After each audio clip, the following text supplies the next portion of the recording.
really important topics related to emotions, ethics, care, and the way we work together. So we don't take up any more of your time with me talking, let's start off with our first speaker, who is Thomas Cador. Hopefully I'm saying that right, but he can tell me if I'm not. And his talk is called Building a Place for Care in Higher Education. So whenever you're ready, Thomas. Yeah, I'll try and share my screen. Of course. Just find where That's all right. the right slide is. And others in the chat, you're welcome to use the chat to ask questions or to add comments as you go, and we'll do the questions for everybody after they've spoken. Okay, hopefully this works. Yes, that works for me. Okay. I can Yeah. see your slides.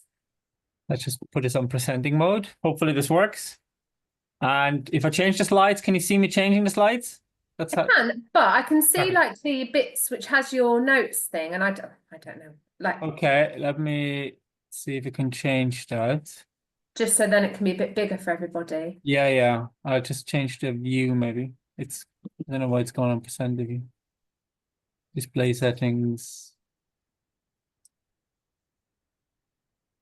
How's this? That's better. That's perfect. It's better. Yeah. Okay. Yeah. Thank you. Hi. Good morning, everybody. And lovely to be here. I'm really sorry. I have heavy teaching loads. I can't actually attend the in-person conference for the next few days. So it's great that there's this online option.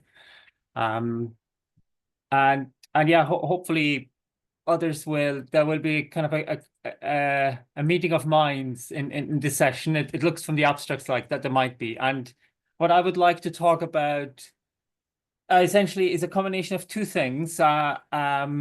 But let me introduce myself first, maybe. So I'm associate professor in creative health at UCL. And for the last, this is our 4th year. So for the last 3 years plus, we are running a master's program called an MASc in creative health. And there will be some images of our students here and there. And today, yeah, so this is gonna be, so I was gonna say in 2 parts, but I want to bring those 2 parts back together. So that's why I said in 3 parts. So I will start by outlining some of my concerns about the state of care or carelessness in higher education, in the UK in particular, because that's obviously why I'm working, where I have the most insights. But it would be interesting if there's international colleagues in the room, what the experiences are elsewhere. And then I want to introduce a project that I've been leading over a couple of years until last year at the Swells project. So I'll come back to that. And at the end, I have one slide to try and bring these 2 elements together. They are related, but I try and make those links slightly more explicit.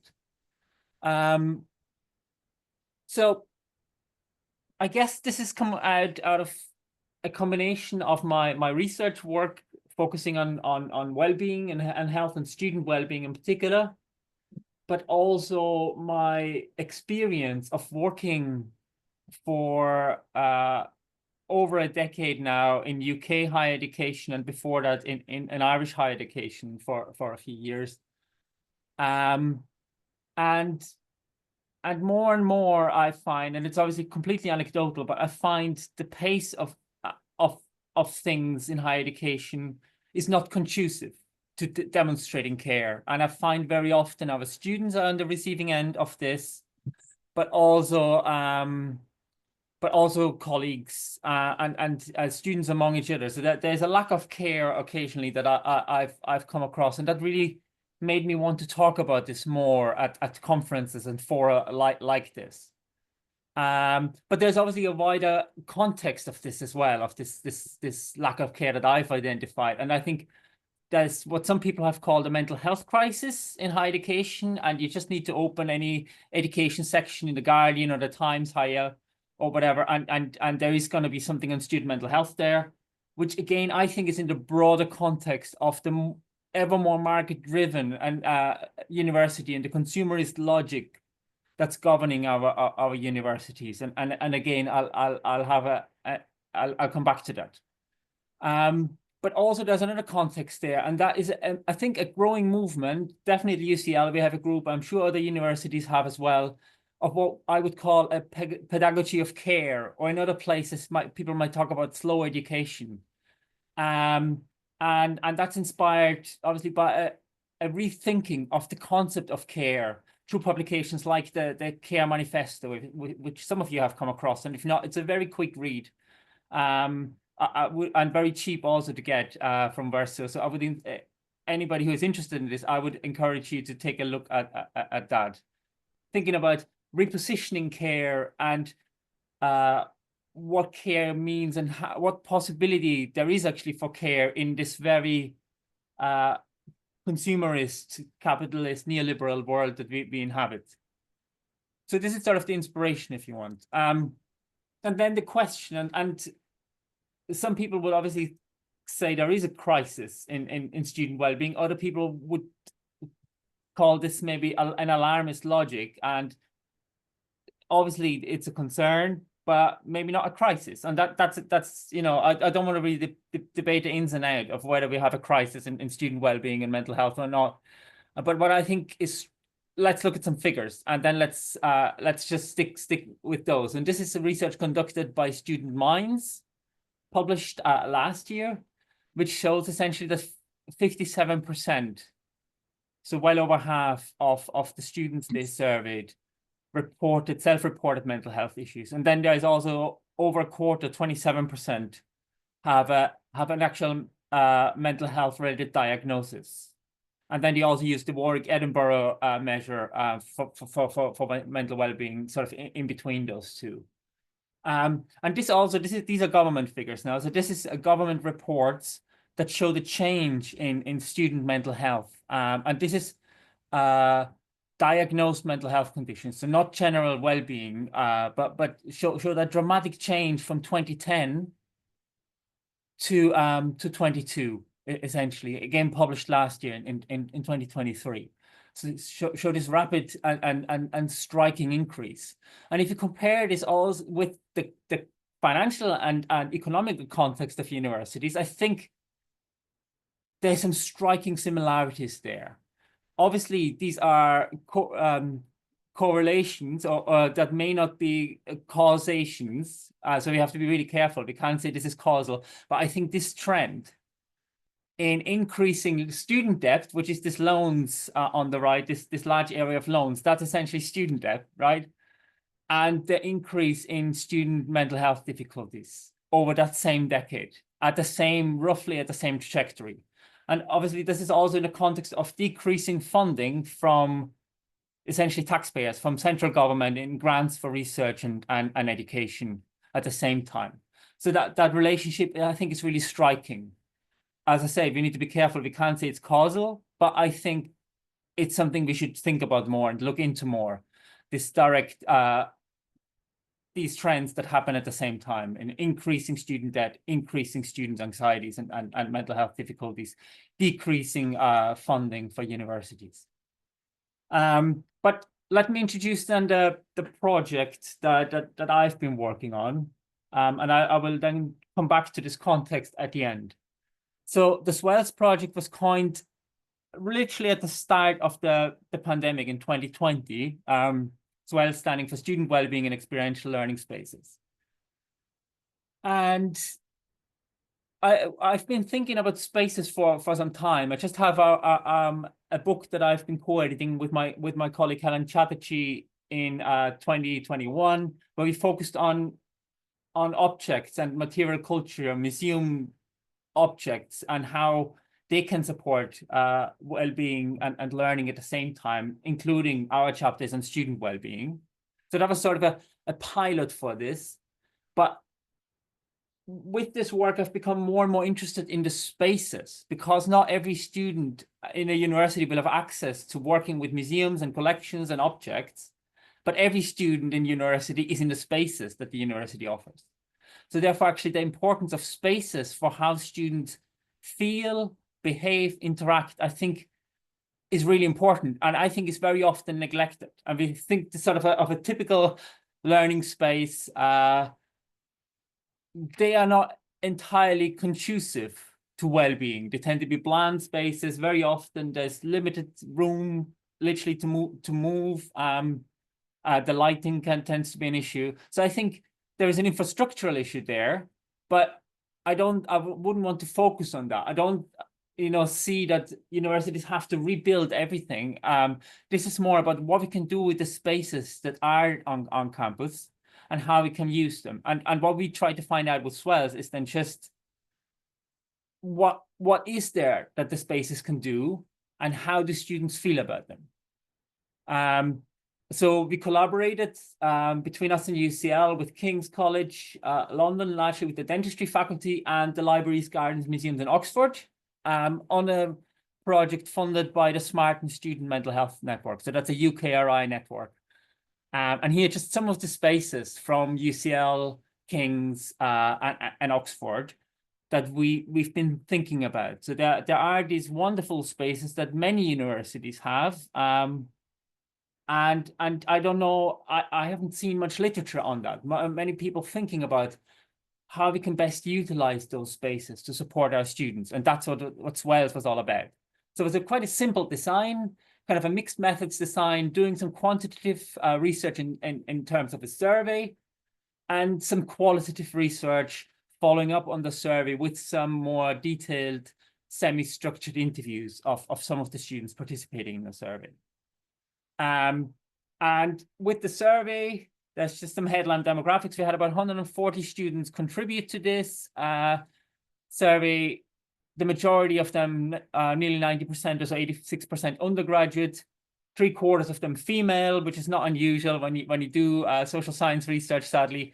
And then relatively diverse, but with just under half identifying as white. But what I think I just want to briefly highlight is also that 80%, almost exactly, of those students were between 18 and 25. And I'll tell you in a minute, I'll come back why that's relevant. You can also see that over half of the students responding were from King's because there were some large programs, but the students were very diligent responding to the survey. And then about a quarter UCL and then Oxford a little bit less. And this is why, so just bringing these slides back that I've showed already from the statistics and the question, with these changes in student well-being and student mental health difficulties, maybe they're just reflecting a societal trend, right? Maybe it's just that young people in general are feeling less well and the mental health of young people generally is suffering, which is definitely true. And we wanted to drill into that a little bit with the survey. So we asked them using the ONS4, so the 4 questions that are on the census related to well-being.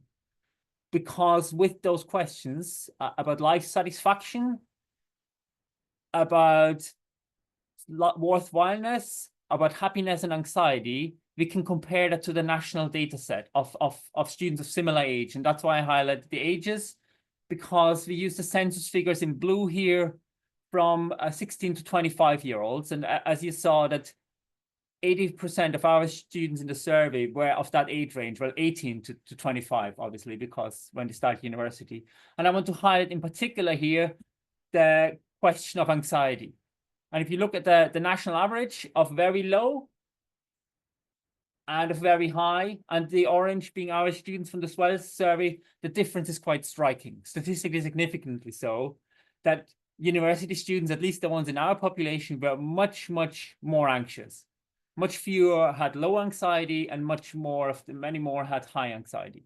So that was really striking. And I think that's something we should really take to heart and think about. And there's other research that has borne this out.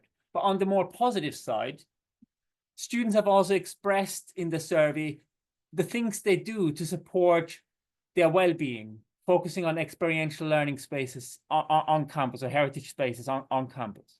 As you can see, that going to museums, nearly 70% thought that was helpful if there was a campus museum or a museum near campus that they could attend.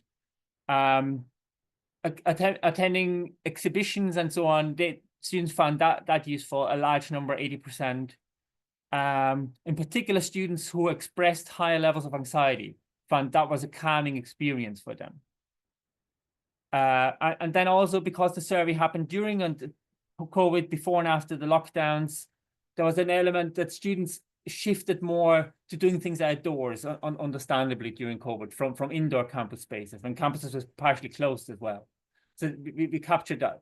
And then I mentioned there was a qualitative element to the survey, where we just had 15 semi-structured interviews, in this case, the majority of them from UCL, and then some from King's and Oxford. But again, the vast majority of them are female, although there was more of a balance between undergrad and postgrad with the survey, with the interviews compared to the survey. And just, I thought the easiest is just to introduce some of the quotes that students expressed in those surveys. So we asked them more about exploring what makes them feel well in terms of and how the spaces on campus help.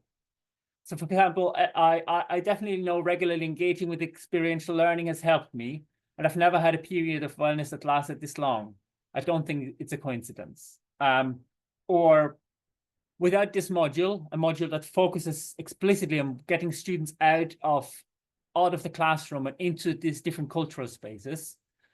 Without this module and the trip to museums, sorry? 5 more minutes. 5, perfect. And the trips to the museum, I wouldn't have met people from the course. Again, think about this is the context of COVID, when it was more difficult for students to socially engage, as nothing was really in person. I was able to make friends regardless of the pandemic through this module.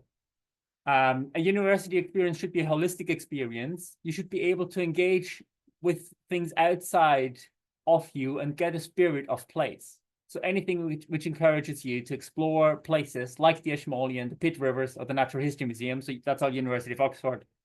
And then finally, thinking about also the outdoor spaces, I've really enjoyed having the green space timetabled for us, as it's really great for mental health and allows a fun break from studying when the course is getting intense. So I think these quotes sum up pretty nicely the potential benefit of working with the spaces that may be available in, around, and near a campus. And we did publish this last year in the International Review of Psychiatry. So there's obviously much more of the detail of that research in there, if any of you are interested. And I'm happy to share that in the link if people want to. It's an open access publication. So just to bring things back together, as I said I would.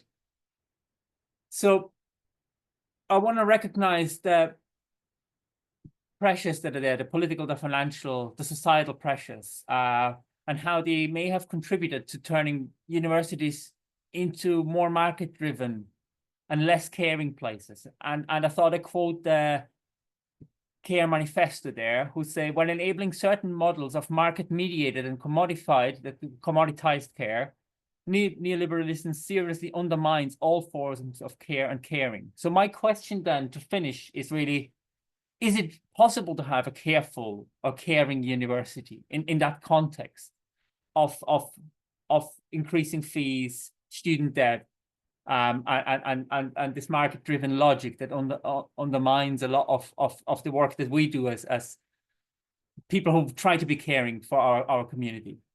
On the flip side, I would like to question, is it possible that by turning our campuses quietly into more caring and careful places, for example, through the use of spaces in interesting ways, that it can start chipping away from that neoliberal and consumerist logic a little bit and take back some of our higher education? And I think the spaces have a potential really useful role to play in this. But I think that we need more work on actually investigating the role of the spaces, because we haven't really thought about them very much as in terms of the curriculum. Very often classrooms are just a backdrop where learning happens, where teaching happens. And I think we need to focus much more on the role that these non-official places and spaces in particular can play, both within and outside the curriculum. So that's really it. I just wanted to thank all the people who've worked with me on the Swells project, my collaborators, as well as the students we have worked with, and thank you for giving me the chance of bringing this to you. And I hope it's useful in the context of our session. And I'm very happy to take any questions now, or if there's a discussion later. Thank you.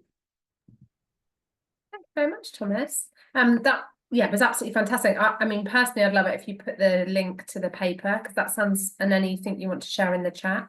Yeah. So people have questions, you can either type them in the chat, or I think you can probably use the hand up icon and I can ask you. I'll have a look at where I've got that. Okay. Oh, Sarah's clapping, not got a hand up. Wonderful, thank you.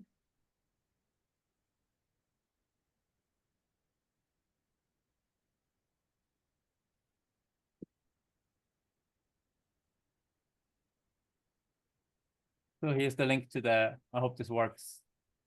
Oh yeah, thank you. Oh, that's Britt Marie. Wonderful, yeah, great. Great. Did you want to ask your question? I just had to find the click to get into. Thank you very much for a really interesting presentation. And I was thinking of one of the things that you had the, I think it was the national kind of, you had two tables where you show, the increase of loans compared to the increase of anxiety and stress. And I was thinking of because I'm from Sweden, and the Swedish perspective, we did one thing that we could see that was for postgraduate studies, the doctoral researchers really, and in Sweden you're actually employed, so you get paid and you get all the benefits as an employee, and still it has increased a lot, the stress for doctoral researchers. So I think you actually said something about that. It may not be the financial part only. So could you expand a bit on that? Because I think it's different in different kind of context. I agree. And I saw there was a question in the chat about this as well, about the if the students commented on the financial issues, and they did. And there was a difference. I can't go into this. In the paper, you'll see there was a difference between the three universities and how financially insecure or secure students felt, and how that impacted their well-being. So that's just for this question in the chat. But more broadly, I agree. I think obviously the finances are an important factor. And if you feel like you're under financial pressure from day one, having taken out this big loan that either you or your parents have to shoulder, that puts a lot of pressure on students. But I also agree that that's not the whole explanation for this situation. I think there is a culture shift in higher education, and that reflects more broadly, I think, a societal shift as well, because there is what other people call, a crisis in mental health and well-being for young adults more broadly outside of university. But it was just striking that our students, compared to the national average, were even more anxious, for example. So I think there's much more going on. I think there is a parceling off, and that's the Care Manifesto expresses that really well, I think, of what care is meant to be, and commodifying this idea of care that I don't think is helpful. And also all of us, university staff and students, tend to be under so much pressure, time pressures, that actually taking the time it takes to get to know somebody and engage with somebody in a caring way is really difficult. I think we are all under pressure so much that I don't think, when I observed as a personal tutor, for example, that was one of the inspirations for me to come and talk about this, was the students I support as a personal tutor, and very often I feel they are treated not particularly well by my colleagues. And I very often don't think that's because these are uncaring people. I think it's because the pressures we are facing, and having to field queries from so many students in a very brief span of time, it makes it really difficult to demonstrate care. So I think there's a broader problem there, with the finances being one aspect, but definitely not all of it. And I think the finances, at least in a UK setting and probably a US setting, are sort of just part of that same development that happens elsewhere in the world, just not necessarily from the financial perspective. But obviously many countries, most countries in Europe, students don't have to pay fees, at least not those extortionate fees. But still we see similar trends, I think. Thank you, Thomas. And I saw that you answered Fengling's question, but Maish has asked a question also about resource support in the chat.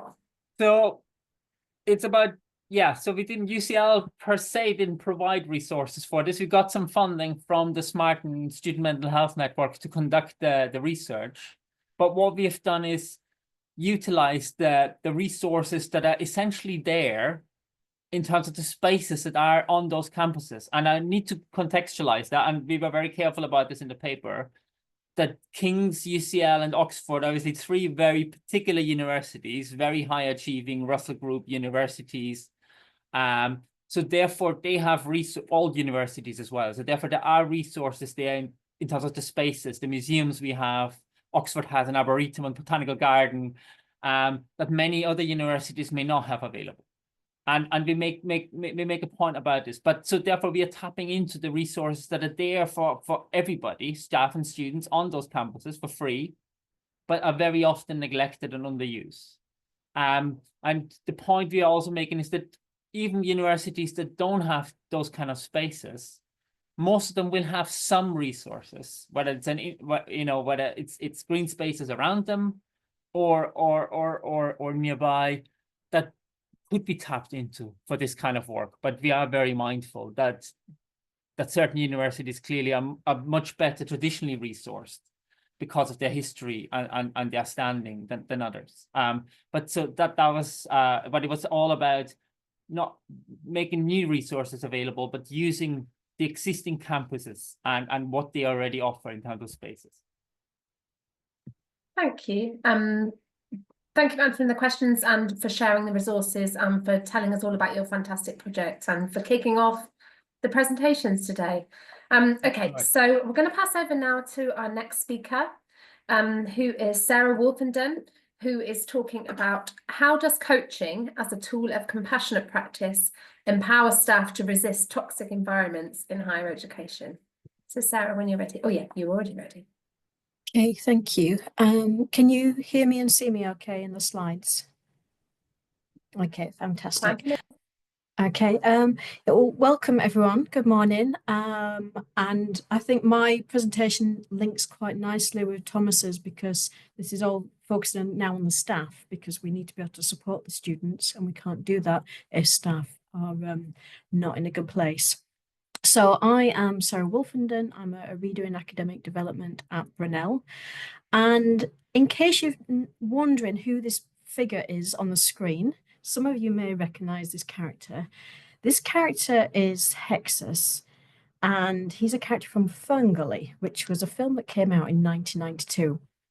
And I was very young at the time. I was 10 years old when I was introduced to this film. And I was at school, and this TV got sort of wheeled into this room because that's how TVs worked in those days. And we were introduced to this film called Ferngully.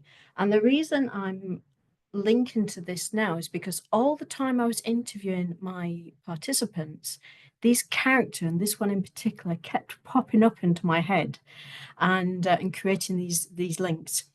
Now, Ferngully was the last rainforest. It was a very ecological film, and there were some fairies living in it, and they were all very happy until this creature who was supposed to be locked up in a tree was released by the pesky humans because they were chopping trees down, and they released this character who is made of sort of oil and slime, and he's played by Tim Curry in the film. So if you haven't seen it, go and watch it because it's amazing, and it's all about their sort of journey to dealing with him. Okay, so just a little bit.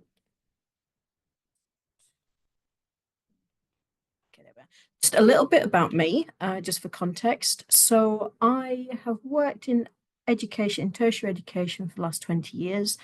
I'm very much an advocate of lifelong learning. That's very important to me. I think it's a good sort of escape for many people, and it certainly was for me. I'm also a qualified coach and a qualified yoga teacher. So I try and bring these aspects of coaching, well-being and lifelong learning into everything I do. And that's part of what is behind some of my research at the moment. So I'm working on my doctoral research. I'm about kind of halfway through a part-time doctorate. And my current title, it might change slightly, is What Role Does Coaching as a Means of Fostering Self-Compassion Play in Motivating Toxic Practices in the UK higher education sector? And this is kind of the agenda that I'm going to be going through as I'm speaking. So looking at some definitions, identifying suffering, and looking at some of the methodology and potential themes so far. So the reason I decided to focus on compassion is because initially it was all about coaching and well-being. You know, I thought those were nice topics. I was interested in them, and it's kind of seemed at the time a bit nice and fluffy, something I could really get my teeth into. And then what I realized is that there's a reason why there's a well-being issue, why we need all these well-being practices, all these why universities are putting in these sort of almost toxic positivity sessions of like yoga sessions and puppy. I mean, they're all lovely, but they don't solve the issues.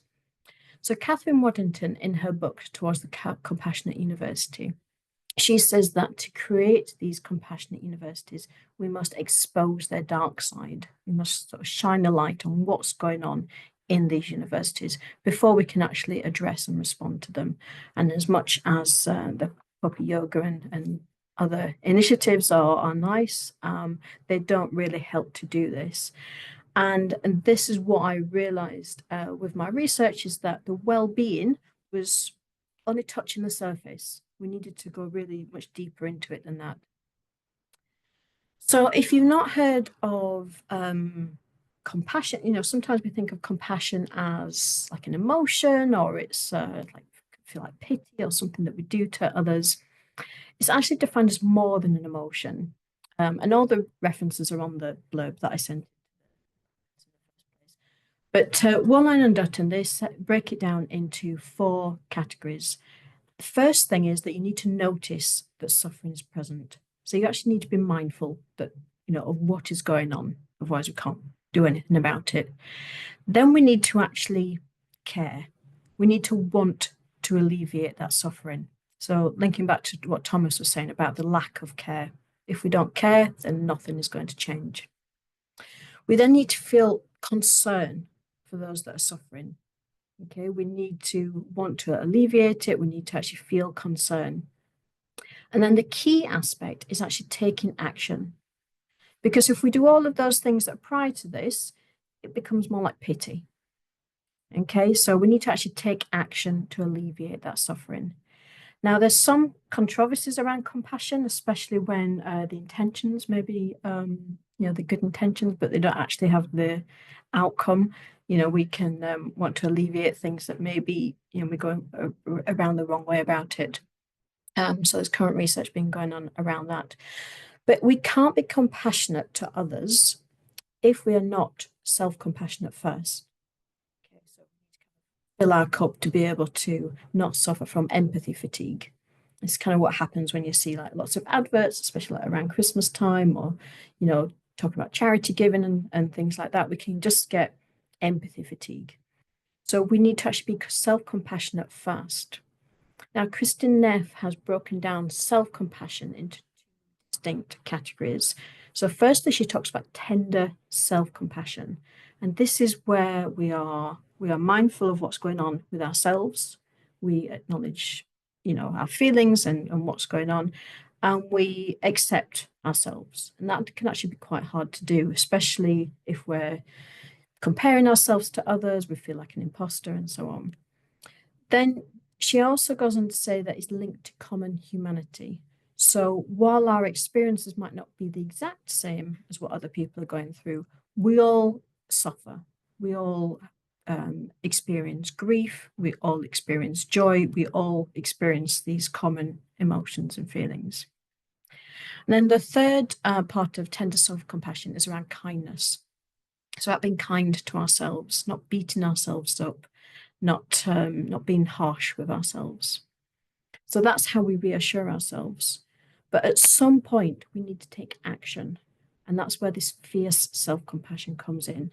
So that is where your creating boundaries comes in. We actually need to resist and fight injustice. And you actually take action to provide what is needed for both ourselves. It might be leaving a situation, it might be going elsewhere, or it might be joining in strikes, it might be signing letters, it might be doing a certain type of research, but you're providing what is needed. I'm sure you're aware of what suffering is taking place in academia. Many of us are experiencing it right now. And here are just some of the snapshots.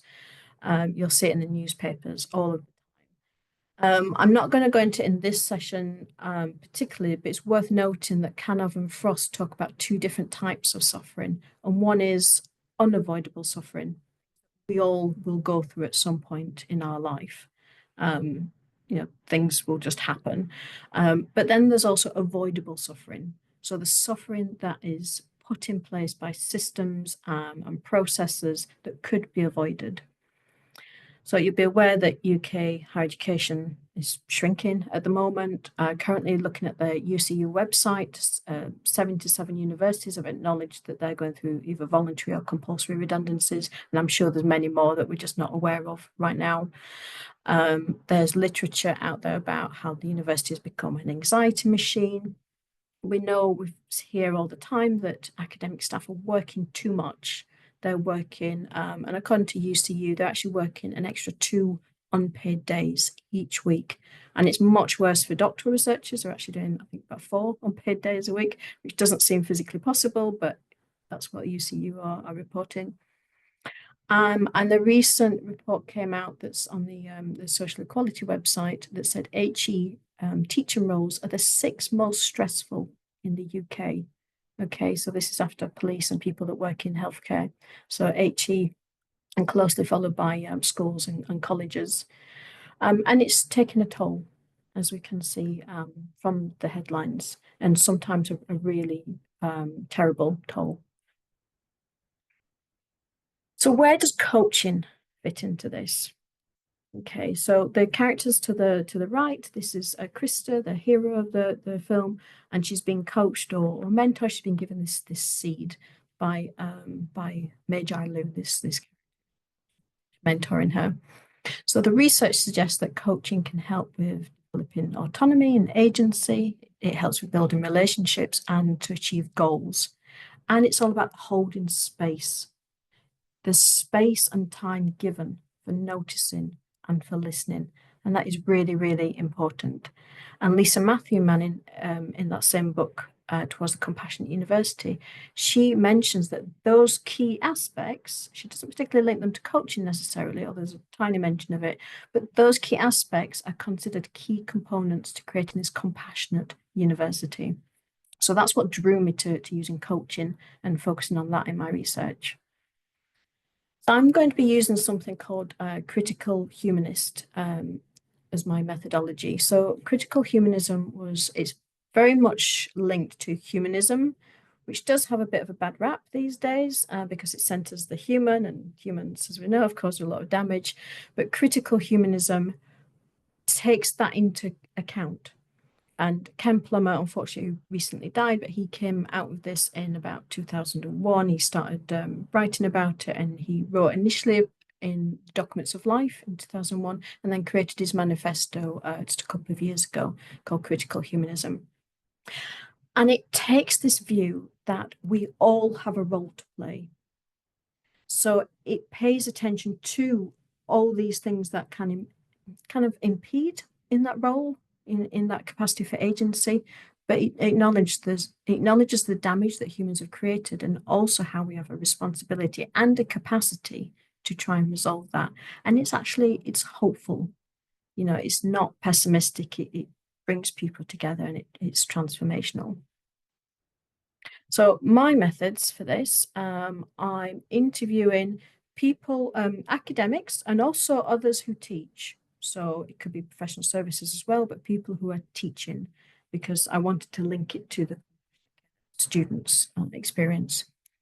So there's going to be there are three semi-structured online interviews. So this is before coaching starts, during the coaching, and after the coaching.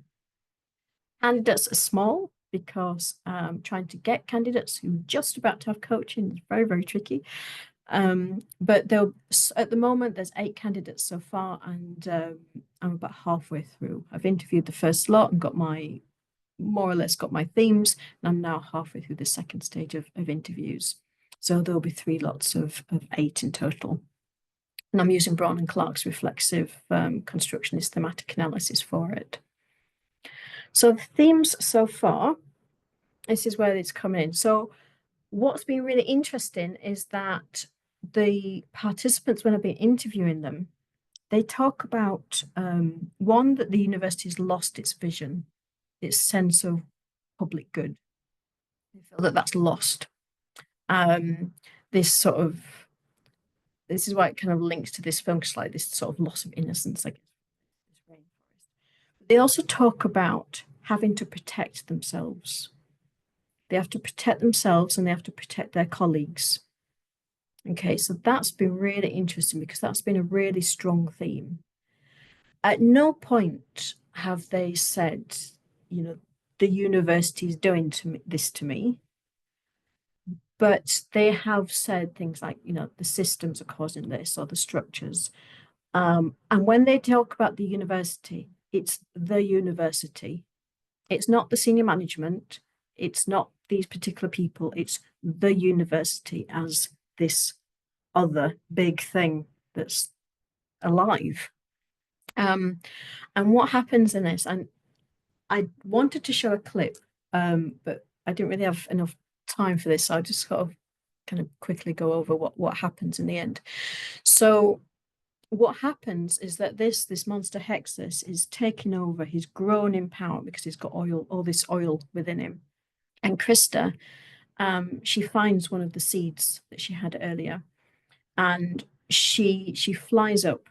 And bear in mind, this is a children's film. She flies up to him and goes right up to his mouth and gets eaten, which is quite shocking for 10-year-old me. So she gets eaten, and all the other fairies are grieving. But then they realize that there's roots growing out of this monster. There's branches and leaves coming out of him, and he's trying to rip them all off. But all the other fairies realize that actually if they come together, they fly up and they start helping him grow. And he transforms through this collective action. Just because of that one fairy's initial agency in doing this, they all come together and help him grow, and he transforms into a tree. And then again, because it's a children's film, these flowers start to grow, and out of one of these flowers, out pops Krista the fairy again. So it's all good. It's all relief. And as she floats or flies down from where she is, all these flowers start to grow. And it's a bit like, if any of you have seen Moana, where Tikar changes into Tafiti and all these flowers change. It's the idea of this transformation because of these actions that people have taken, these actions that people had kind of within themselves. So those are kind of like the key themes that people are coming out of it. And there's been this initially, thank you. There's been this sort of element of wanted to change themselves before they start coaching.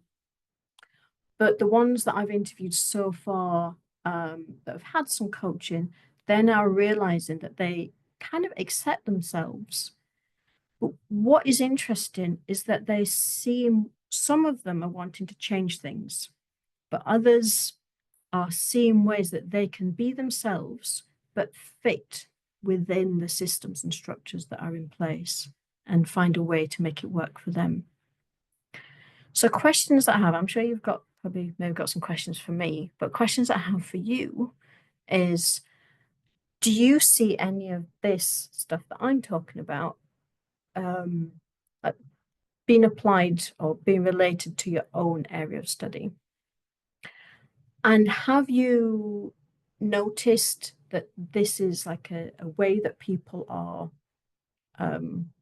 sort of working on these topics, or is this approach sort of diverging somewhat? Also, is there anything else you've noticed that in your own research that might be related, any trends or developments? And is there anything unintended? I've had a few people tell me that I'm brave for doing this, and that's worrying because I would like to keep my job. So that's why I'm not just focusing on my own university, which has got its own issues at the moment. I'm focusing on the UK higher education sector. So apologies for the light. I'm being blinded at the moment through the blinds. So yeah, so that is my presentation. So that's the end of that. So thank you for listening.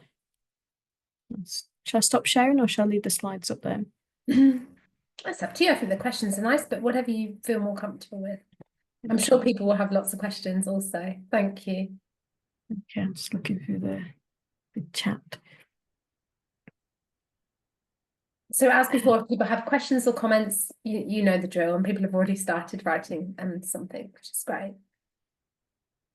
Yeah.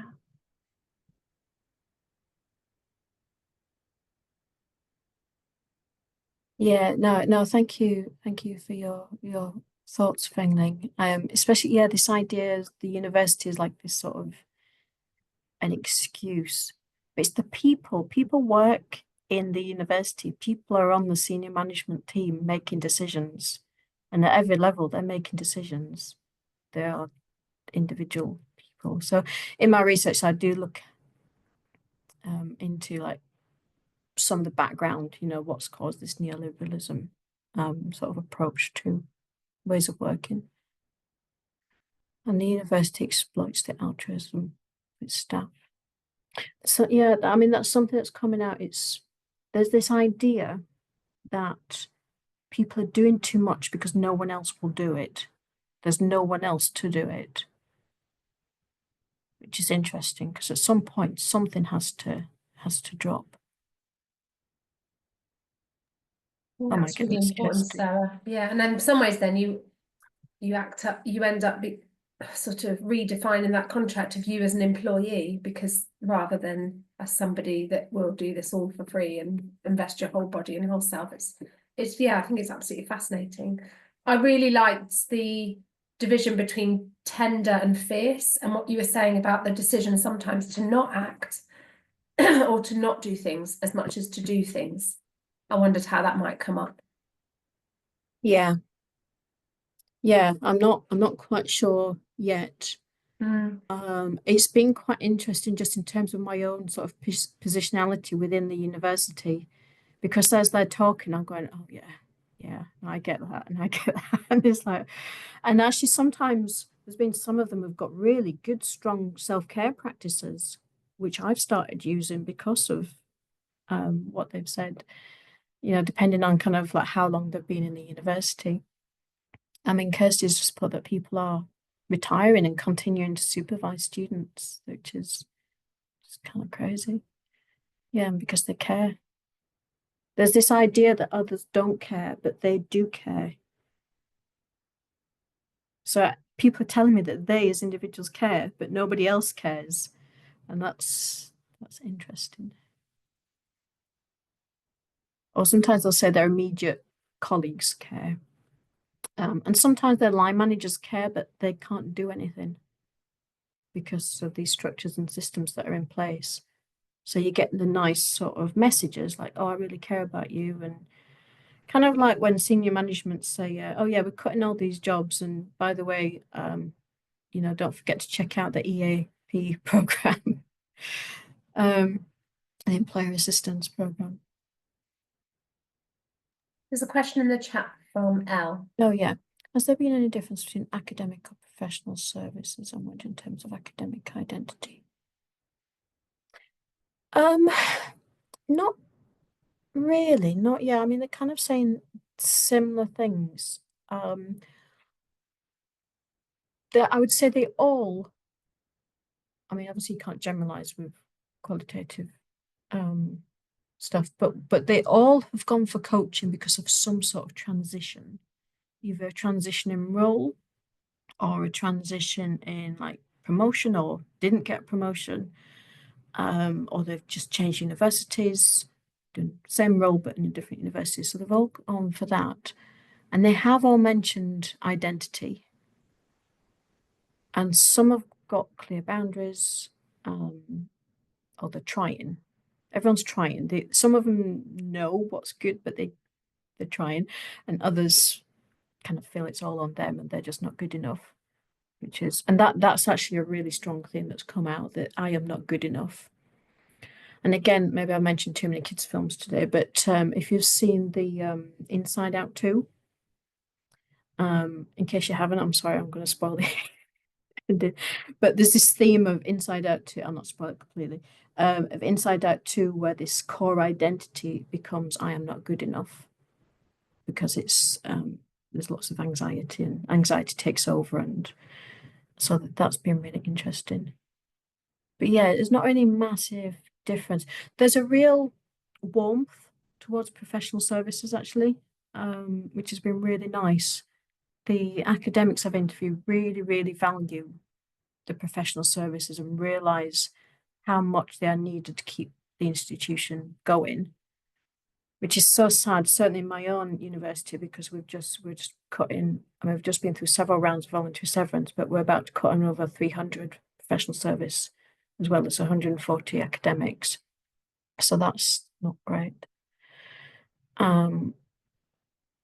Okay, let me just have a look what else is in the chat. Thank you. There's a question. There's a direct question from Rob. Yeah, and Okay. some sharing of a resource and ideas from Amy. Oh, Rob, where's Rob's? Oh yeah, I'm interested in the Yeah, idea. please. Yeah, so I found it. Sure. Does that signify loss thing?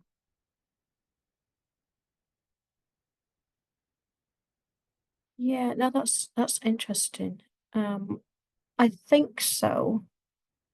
That's what I'm interested. That's why I wanted to interview people before coaching and then after, because what I'm seeing, and it's too early to tell right now, but the coaching is helping them to create boundaries for themselves and to put into practice some of that fierce compassion. So there is that sense of, I hesitate to use this, but like a victim, not a victim mentality. It feels like I'm blaming people, but there does seem that incapacity of agency at the beginning, as you mentioned, but as they're getting coached, it does seem like that's coming through. But that's why I also wanted to interview them after the coaching is finished, and if, like at least a month or two after, to see if that stays or whether it's just while they're having the coaching, which would be interesting. Why don't people resort to more fierce responses? I mean, I think some people are trying. That there's, I mean, I cut a slide out from this presentation of ways that people are responding. I mean, there's the strikes, a huge amount of people have joined the UCU.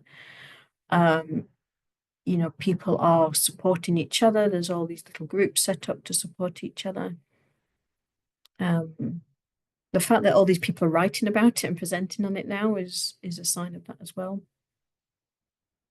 So I think the responses are there.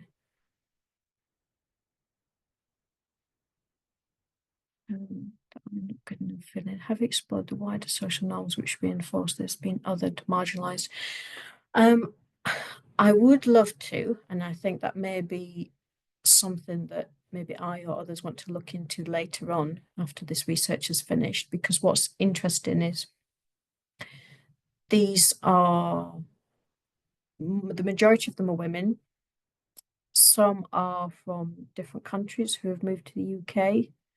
And so there's that, a lot of working class, which is interesting in itself. But I also wonder if I'm seeing things because I'm also from that kind of background. So yeah, no, there's definitely scope there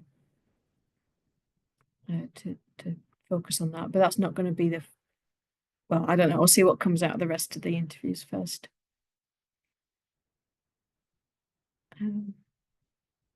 I can see a final one from Amy. Yeah, my instinctive response. Yeah, people are on the edge of burnout, definitely.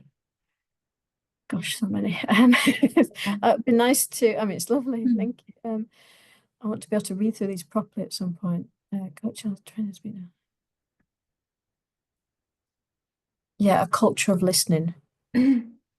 Absolutely. I mean, I think if many of us who work as educational developers can create those spaces.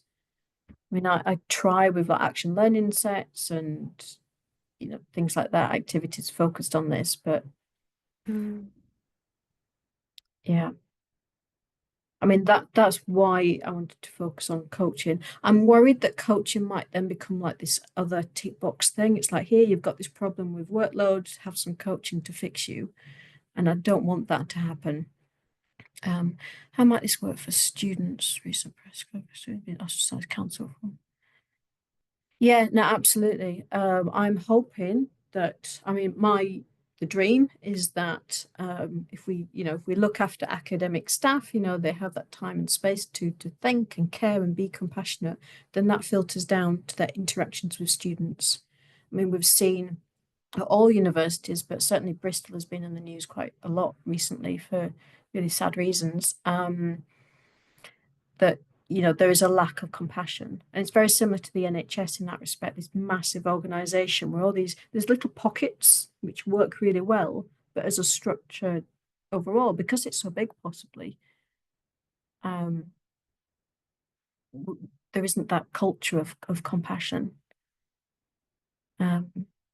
Emily, you're talking about yeah, no, thank you. Yeah, it's always nice seeing academic portfolios. I mean, it's a different topic, but we talk in our session about, you know, Bell Hooks's work, Paulo Freire's work, Eric Fromm, Henry Giraud, etc. And we look at Jane Addams as well. And they start talking about how they actually start seeing students as people, which is kind of frightening that they didn't initially when they're new academics, but they're so stressed. But actually having that time and space to slow down and connect with each other and connect with colleagues, and then connect with students. Okay, I'll stop talking now. I could. All right, so thank you Talk about so this much. for And I ages. know that you're probably going to want to read through all of the Yeah, is comments there a and way things like of that. Yeah, I'm sure there is. I'm sure there is. I can do that for you, so don't worry. I can always copy and send them. But I know that the sessions, the majority of them, but not all, will be recorded, and the chats I think will be shared. But Daniel will be able to advise who's the IT support. But thank you so much, and it's just such a rich and important topic, and really has important parallels with what Thomas is doing too, which is fantastic. All right, let's move on to our Three concepts of psychological safety, well-being, and resilience. Is this sort of the triangle that this is all about, right? Because it's in a way, is your view on psychological safety almost a combination of what most people call well-being and resilience? It seems to, for me, sit in between those two somewhere, or combine those two. Is that sort of it?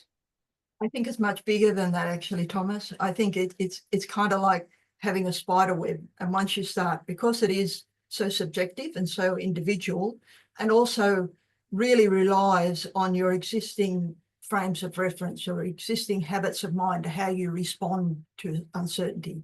So something that may spin me out into something, you know, I just can't think about it, you might lap up and say, this is great, this is what I want to work with, I like solving these problems. So there's this vast difference between what we interpret as being epistemic uncertainty and even ontologically uncertainty. There's a vast difference to how we interpret those.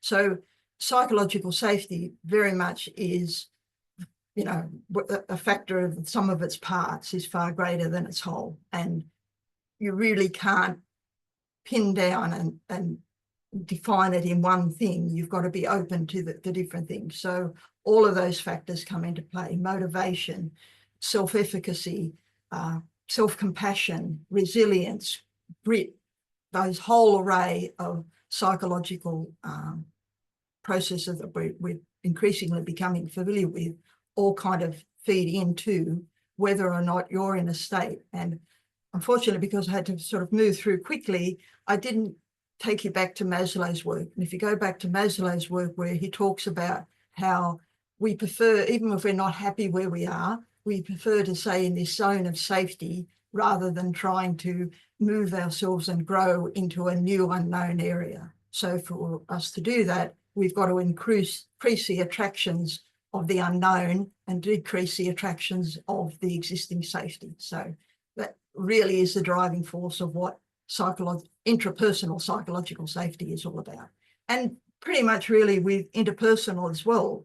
So when people often talk about, you know, it's a manager's fault, responsibility, or the leader must make the team safe, it's really about just the manager or leader creating a climate or environment of psychological safety. It's not going to make the individuals within the team necessarily psychologically safe, but it will, for that moment in time, make it an environment where it is safe to be, it's safe to extend and be yourself. Thank you, Jane. We haven't got too long, but there's a couple of great questions. I'll read them for you in the interest of time. Sarah's asked, what impact did hearing about others' experiences have on your own experiences of doing PhD work? And the second question, I think you've referred to it a little bit already, but it's a good one. Do you have any sense of that wider perspective about how doctoral students are treated? Is there a culture whereby the lack of psychological safety is seen as resilience building? The culture with a lack of psychological safety.